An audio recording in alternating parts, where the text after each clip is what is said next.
오늘 같이 보실 본문 말씀은 고린도전서 15장 8절부터 10절까지 말씀 되겠습니다. 맨 나중에 만삭되지 못하여 난 자 같은 내게도 보이셨느니라.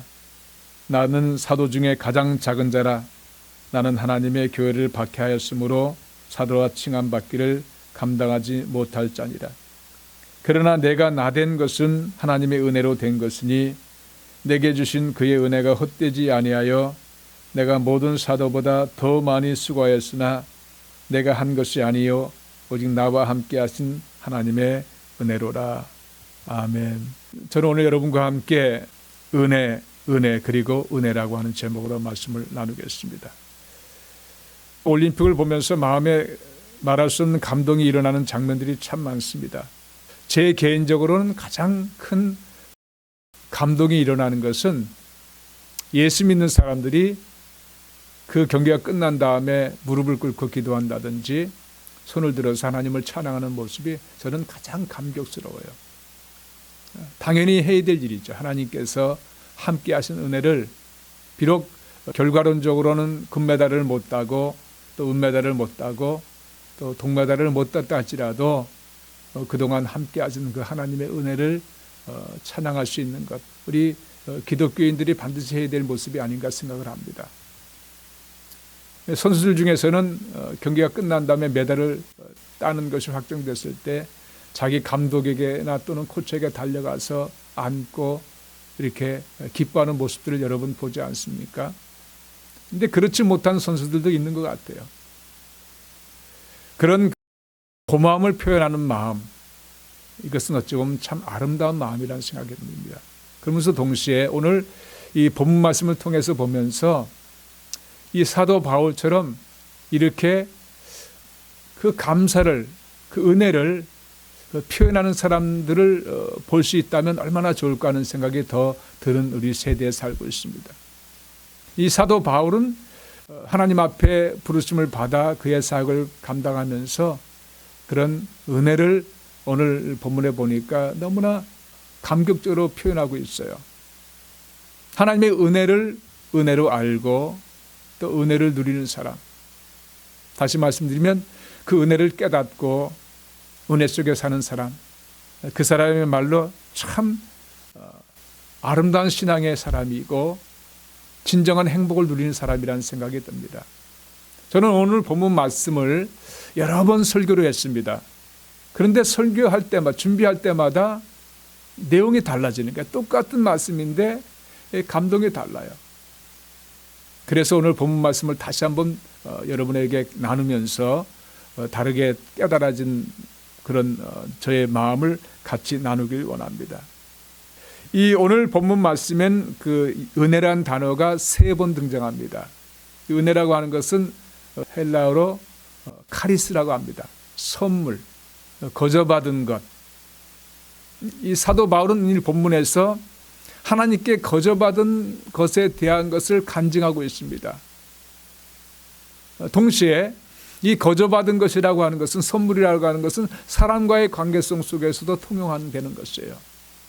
내가 누구한테 도움을 받았다든지 선물을 받았을 때는 반드시 그 고마움을 표현할 수 있어야 됩니다. 은혜를, 그 받은 은혜를 고맙게 생각하고 또 다시 한번 그 은혜에 대해서 보답한다든지 또는 어떤 그 반응을 보이는 것이 우리 사람의 도리인 것입니다. 그런데도 불구하고 사람들은 은혜를 강물에 새겨버리는, 바위에 새기지 아니하고 강물에 새기고 원한 맞힌 마음을 바위에 새기는 그런 어리석은 사악한 모습들을 보이고 있는 경우가 너무나 많죠. 그래서 은혜라고 하는 단어는 이 사도 바울 오늘 하나님에 대한 은혜로서 그렇게 말씀을 표현하고 있지만 동시에 우리의 삶 속에서도 사람과의 관계성 속에서 수고하고 애쓴 분들, 나의 삶의 여정 속에서 도움을 주고 또 충고해주고 희생해주고 그리고 사랑을 베풀었던 사람들의 그 은혜를 잊지 않는 그런 아름다운 마음의 넉넉한 삶이 우리 가운데 있기를 바랍니다. 오늘 본문에 와서 보면 이 3가지 은혜에 대해서 사도 바울이 말씀하고 있어요. 첫 번째는 내가 나된 것은 하나님의 은혜로 된 것은 10절에 말씀하고 있습니다. 자기의 존재성, 자기가 하나님 앞에 하나님의 자녀가 된 것이라고 하는 얘기예요. 예수 믿고 구원받은 것에 대한 감격적인 표현입니다. 이 8절의 앞에 보시면 맨 나중에 만색되지 못하여 난자 같은 내게도 보이셨느니라. 그가 자기 자신이 유산된 자처럼 너무나 무가치한 존재였던 자기 자신을 하나님께서 살리셨다는 그런 너무나 감격적인 고백이에요. 그리고 9절에 가서 보니까 나는 사도 중에 작은 자라 나는 하나님의 교회를 박해하였으므로 사도라 칭함받기를 감당하지 못할 자니라. 여러분, 사도 바울은 이 사도가 되기 전에 사울이라고 하는 이름 속에서 얼마나 크리스찬들을 핍박했습니까? 대제사장의 공문을 받아가지고 예수 믿는 사람을 잡아서 감옥에 집어넣기도 하고 또 죽임에 몰아넣기도 하고 그런 사악한 사람이었어요. 유대주의 입장에서 보면 영웅일지 몰라도 이 크리스찬의 입장에서 보면 너무나 안타까운 사람의 모습을 보고 있죠. 사도행전 9장에 보면 그가 다메섹으로 가는 중에 그는 예수님을 만나게 됩니다. 빛 가운데 꾸꾸라지게 됩니다. 예수님께서 사울아 사울아 내가 어찌하여 나를 핍박하느냐? 주여 니시오니까 나는 내가 핍박하는 예수라. 이런 가운데 예수님을 만나는 대사건이 벌어지게 됩니다. 이 한 사건이 그의 인생을 완전히 송두리째 변화시키는 충격적인 사건이 되고 말았어요. 그래서 그는 그 충격적인 이 사건을 통해서 완전히 변화된 사람이 되었고 그의 생명을 다 바쳐서 예수님을 알리는 그런 사도로서 부르심을 받게 되었습니다. 이런 사도로서 부르심을 받은 자기가 된 그 존재성이 바로 하나님의 은혜라고 그렇게 고백하고 있는 거예요. 여러분, 우리 자신이 있는 이 상태의 나의 모습을 여러분 가만히 은혜의 빛 가운데 들여다보면 은혜로밖에 표현할 방법이 없습니다. 그건 사실입니다.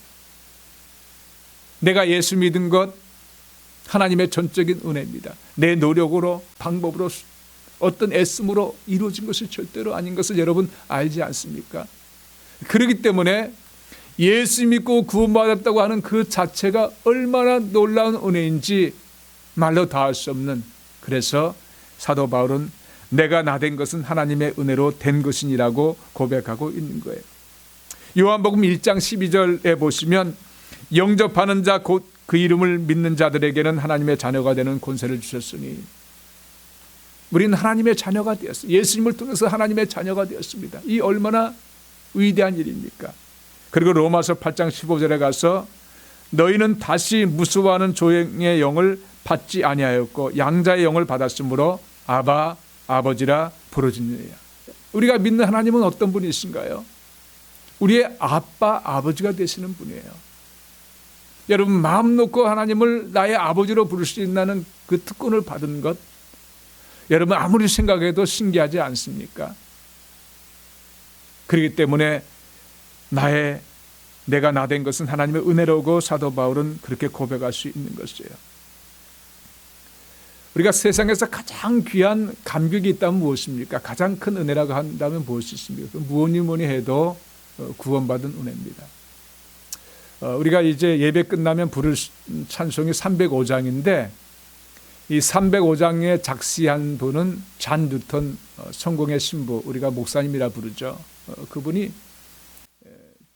작시한 곡입니다. 작곡은 누가 했는지 모릅니다. 그러나 이 곡만큼 가장 많이 불려진 찬송가는 없다고 합니다. 저도 마찬가지로 이 찬송을 참 많이 불렀고 저희 설교 끝에 나오는 음향이 여러분 유튜브에 보시면 어메이징 그레이스가 흘러나오는 것을 여러분 볼 것입니다.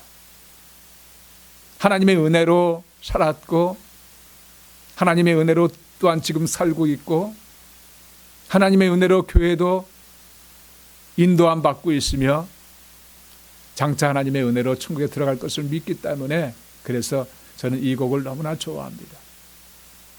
근데 이 곡을 작시한 잔 뉴턴 목사님은 6살 때 사랑하는 어머니가 세상을 떠났어요.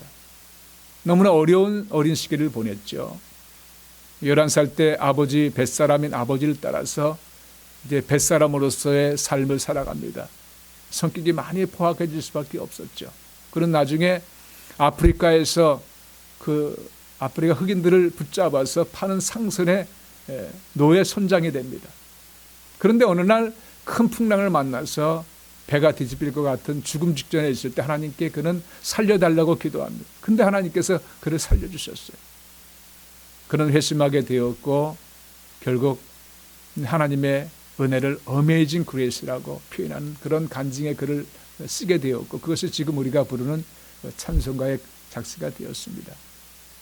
근데 제가 이 찬송을 보면 다른 우리 한국 번역본들 참 기가 막히게 번역되어 있잖아요. 그런데 이 305장도 마찬가지예요.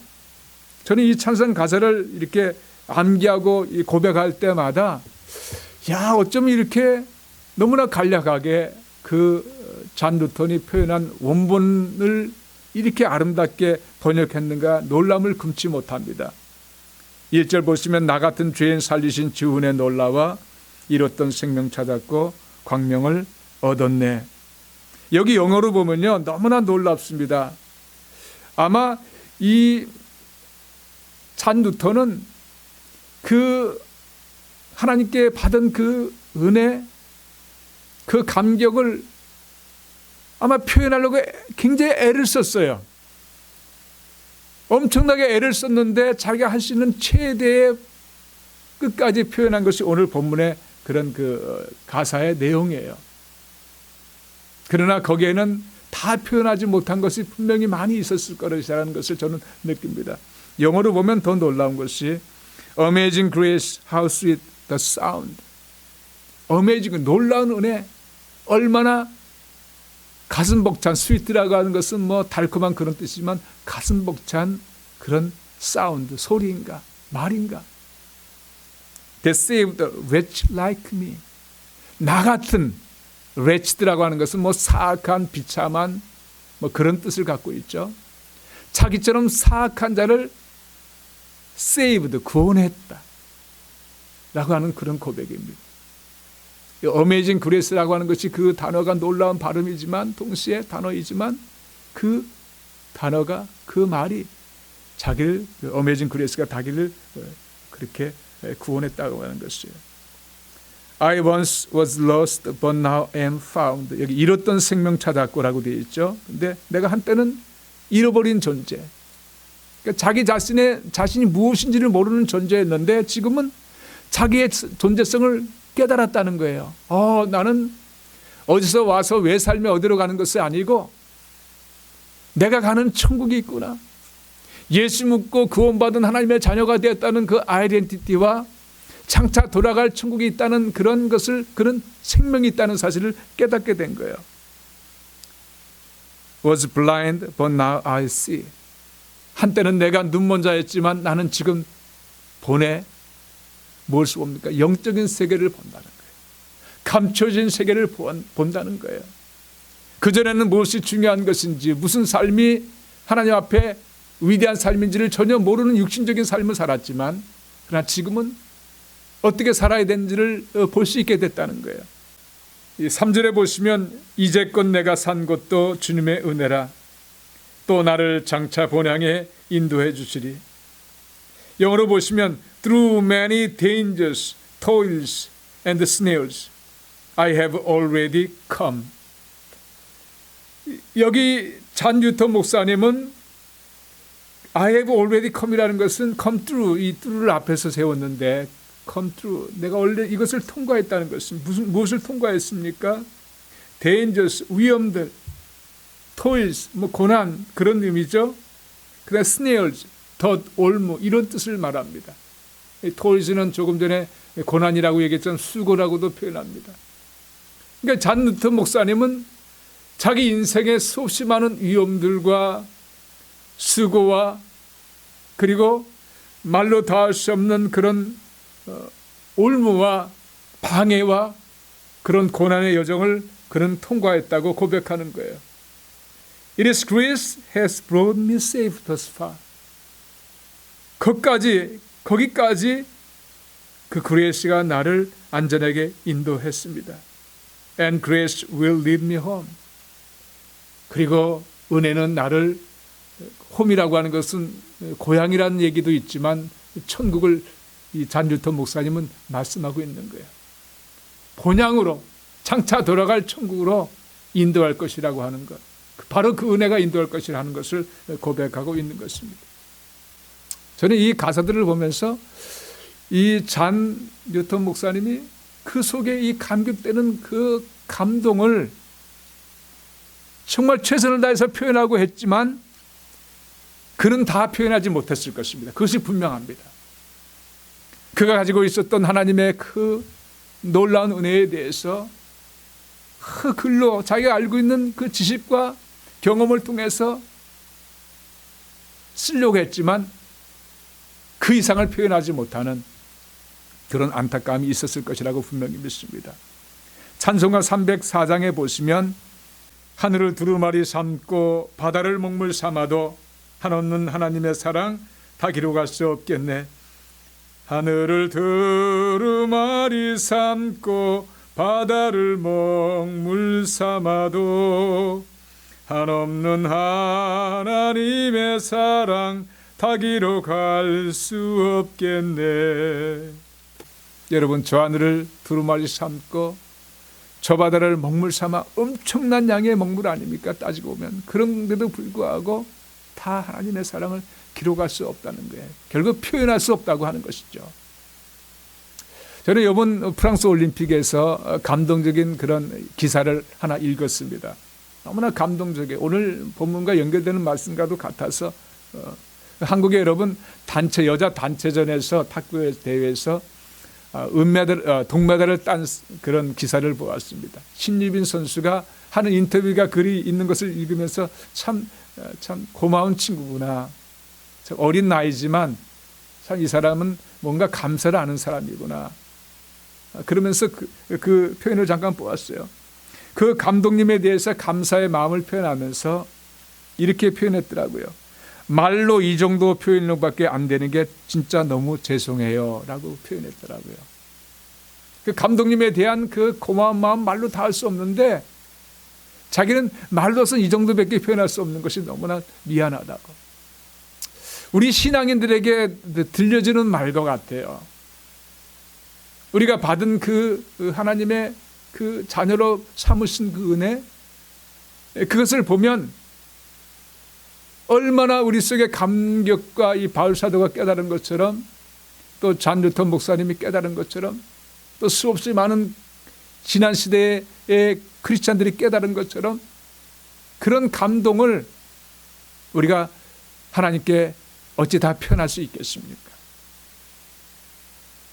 바로 여러분, 하나님의 은혜를 우리는 깊이 깨달아야 되겠습니다.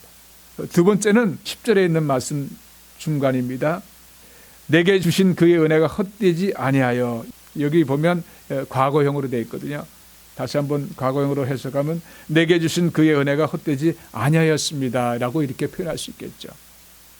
이 헛되지 아니했다고 하는 표현은 넉넉했다는 거예요. 넘쳤다는 거예요. 부족함이 없는 하나님의 은혜가 자기 인생 가운데 항상 역사했다는 사실을 그는 고백하는 것입니다. 여러분, 좋은 일이 있을 때만 하나님의 은혜가 있다가 표현할 수 없는 것은 그 고난의 여정 속에서도 우리 잔 뉴턴의 목사님의 그 간증과 같이 우리가 살아오는 모든 과정, 한 과정들이 다 하나님의 은혜라고 고백하는 거예요. 맞습니다. 은혜 아는 것이 없습니다. 모든 것이 다 은혜입니다. 쓰러질 때도 그것조차도 은혜고, 다시 일어설 때도 그것도 은혜고, 슬픔을 당하여 절망 가운데 눈물 흘릴 때도 그것도 은혜고, 좋은 일이 있어 기쁨 가운데 벅찬 감동으로 있을 때도 그것도 또한 은혜인 것이에요. 사도 바울은 그 흔적을, 자기가 살아온 그 흔적을 다 은혜라고 표현했습니다. 고린도후서 11장에 보면 그가 간증하는 내용들이 있어요. 그의 간증의 일부에 불과한 거지만 그 간증을 통해서 그가 하나님에 대한 그 마음이 어떠한 것인가를 알 수가 있게 되죠. 내가 수고를 넘치도록 하고 옥에 갇히기도 더 많이 하고 매도 수없이 맞고 여러 번 죽을 뻔하였으니 유대인들에게 사십에서 하나 감한 매를 5번 맞았으며 3번 태장으로 맞고 1번 돌로 맞고 3번 파선하고 일주일을 깊은 바다에서 지냈으며 여러 번 여행하면서 강의 위험과 강도의 위험과 동족의 위험과 이방인의 위험과 시내의 위험과 광야의 위험과 바다의 위험과 거짓 형제 중에 위험을 당하고 또 수고하며 애쓰고 여러 번 자지 못하고 줄이며 목마르고 여러 번 굶고 춥고 헐벗었노라. 자기의 삶의 과정, 예수 믿고 나서 상상할 수 없는 고난당하는 것을 이렇게 표현하면서, 그런데 이런 것들이 다 하나님의 은혜라고 그는 고백하는 것입니다. 고린도후서 1장에 가서 보시면 사형 선고를 받은 줄 알았다고 그렇게 고백하고 있습니다. The sentence of death. 사형 선고를 받은 자 같이 고난을 당했다고 했습니다. 얼마나 절망적인 상황들을 그가 겪었으면 사형 선고를 받은 자라고 그렇게 표현할 수 있겠습니까? 그만큼 어려움의 과정을 겪었는데도 불구하고 그는 그 모든 것이 하나님의 은혜라고 그렇게 고백하고 있습니다. 맞습니다. 우리가 예수 믿고 하나님의 자녀가 돼서 우리가 온전히 예수님 안에 거하는 삶을 살면 여러분, 때로는 폭풍 찌는 회오리 바람에 지나가도 그 자체가 은혜인 것을 우리는 고백하게 됩니다. 좋은 일만 있을 때만 은혜가 아니고 내가 상상하지 못한 그런 절망의 어려움을 만난다 할지라도 그것도 은혜라고 고백하면서 나갈 수 있는 힘이 있는 거예요. 바로 사도 바울은 하나님의 은혜가 넉넉했다고, 헛되지 아니했다고 그의 삶을 간증하고 있습니다. 고린도후서 9장 8절에 가서 보시면 하나님이 능히 모든 은혜를 넘치게 하시나니 이는 너희로 모든 일에 항상 모든 것이 넉넉하여 모든 착한 일을 넘치게 하게 하려 하십니다. 하나님은 우리의 삶 가운데 여러분 은혜를 넘치게 부어주시는 것입니다. 모든 순간마다 모든 환경마다 하나님은 은혜를 넉넉하게 베풀어 주시는 것입니다. 세 번째 마지막 은혜는 그 다음 계속 읽어보시면 내가 모든 사도보다 더 많이 수고하였으나 내가 한 것이 아니요 오직 나와 함께 하신 하나님의 은혜로라. 하나님의 은혜를 마지막으로 그가 표현하면서 그는 모든 사도보다 더 많이 수고했다고 했습니다. 맞습니다. 우리가 사도 바울에 대한 것을 읽으면 그가 더 많이 수고했다는 말이 틀리지 않다는 것을 압니다. 그는 이 성경적인 주석을 보면 한 30살 넘어서 35살 정도, 29살에서 35살 정도로 보는데 그 당시 35살 정도라고 하면 오늘날의 한 50세 정도의 나이입니다. 수명으로 보면. 그럼 늦은 나이에 부름을 받은 거예요. 늦은 나이에 부름받은 이 사도 바울은 남은 인생이 짧다는 것을 생각하고 다른 사람보다 더 배로 열심히 달려갔습니다. 여기서 열심히 달려갔다고 하는 것은 이 영적으로, 혼적으로, 육적으로 힘을 썼다는 거예요. 더 많이 수고하였으나라고 하는 단어가 그런 의미를 가지고 있습니다. 다른 사도들보다 더 많이 수고한 이유는 너무나 늦게 부름을 받았기 때문에 남은 짧은 인생 동안에 더 많은 일을 하지 않으면 안 되는 그런 자기 나름대로의 열심한 마음이 있었던 것을 우리가 볼 수 있어요. 다른 사도들의 전도 여행들은 자세히 기록되어 있지 않지만 사도행전은 사도 바울이 3차 전도 여행 또 마지막 로마까지 간 것까지 다 기록되어 있어요. 그 정도로 사도 바울은 더 많이 수고했던 그런 삶을 살았습니다. 그런데 돌이켜보니까 더 많이 수고했는데 자기 자신이 열심히 달려온 것 같은데 따지고 보니까 내가 한 것이 아니요 오직 나와 함께 하신 하나님의 은혜로라고 그렇게 고백하게 되는 거예요. 얼마나 놀라운 고백입니까? 여러분이 살아가는 그 모든 열심의 흔적들이 하나님의 도와주신 흔적이라는 것을 깨달을 때 우린 비로소 주님 앞에 무릎 꿇고 끝까지 주님의 도우심을 요청하며 달려가는 그런 일들이 나타나게 될 것입니다. 사랑하는 성도님 여러분, 오늘 저는 이 본문 말씀 통해서 은혜, 그리고 은혜, 사도 바울이 표현했던 세 가지 은혜를 지금 보았습니다. 우리가 구원받은 것, 하나님의 일방적인 은혜입니다. 우리가 살아온 모든 과정들이 다 하나님의 은혜입니다. 그리고 내가 열심히 달려가는 모든 수고와 애씀이 내 힘으로 한 것이 아니고 하나님께서 도와주신 은혜로 하고 있다는 사실, 또 그렇게 이루었다는 사실을 우리가 인정하는 것, 우리 주님께서 그런 고백을 들을 때 얼마나 기뻐하시겠어요. 우리 주님께서 매 순간마다 은혜를 베푸시는데 그 은혜에 대한 감사의 표현을 하지 않는다면, 감사의 말과 감사의 행동을 하지 않는다면 얼마나 주님께서 안타깝고 슬퍼하시겠어요. 은혜를 은혜로 감사로 표현할 수 있는 우리 모두가 될 때 우리 주님께서 기뻐하시고 우리 가운데 영광의 길을 더 펼쳐주시는 놀라운 은혜가 더 넘칠 줄로 분명히 믿습니다. 이런 축복의 은혜가 넘치시는 여러분 되시기를 주님의 이름으로 축원드립니다.